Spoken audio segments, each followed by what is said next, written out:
হামাসকে ধ্বংস না করা পর্যন্ত স্থায়ী যুদ্ধবিরতির পথে হাঁটতে নারাজ ইসরায়েল।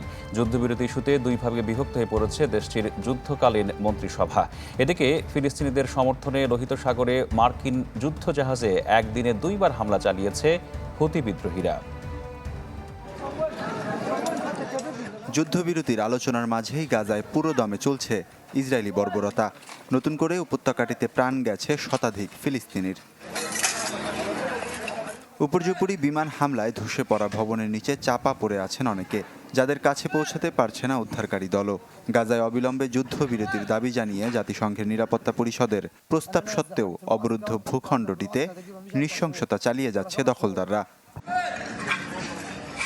গেল শুক্রবার 3 ধাপের যুদ্ধবিরতির প্রস্তাব তুলে ধরেন মার্কিন প্রেসিডেন্ট জো বাইডেন, যাকে স্থায়ী যুদ্ধবিরতির রোডম্যাপ বলেও উল্লেখ করেন তিনি। তবে হামাসের সামরিক ও শাসন ব্যবস্থা ধ্বংস না করা পর্যন্ত স্থায়ী যুদ্ধবিরতিতে রাজি নন ইসরায়েলের প্রধানমন্ত্রী নেতানিয়াহু। বাইডেনের প্রস্তাবিত চুক্তিতে রাজি হলে পদত্যাগের হুমকিও দিয়েছেন তেল আবিবের 2 ডানপন্থী মন্ত্রী। যদিও যুদ্ধবিরতির এই পরিকল্পনাকে সমর্থন দিয়েছেন বিরোধী নেতা ইয়ার লাপিদ। নেতানিয়াহুকে যুদ্ধবিরতিতে সম্মত হওয়ার আহ্বান জানিয়ে রাজপথে বিক্ষোভে নেমেছে হাজারো ইসরায়েলি। বাইডেনের প্রস্তাব মেনে নেয়াই হবে সঠিক সিদ্ধান্ত। নেতানিয়াহুর দলের যারা এর বিরোধিতা করছে তারা ইসরায়েলের মঙ্গল চায় না। জিম্মিদের ফিরিয়ে আনার ব্যাপারে তাদের কোনো চিন্তা নেই।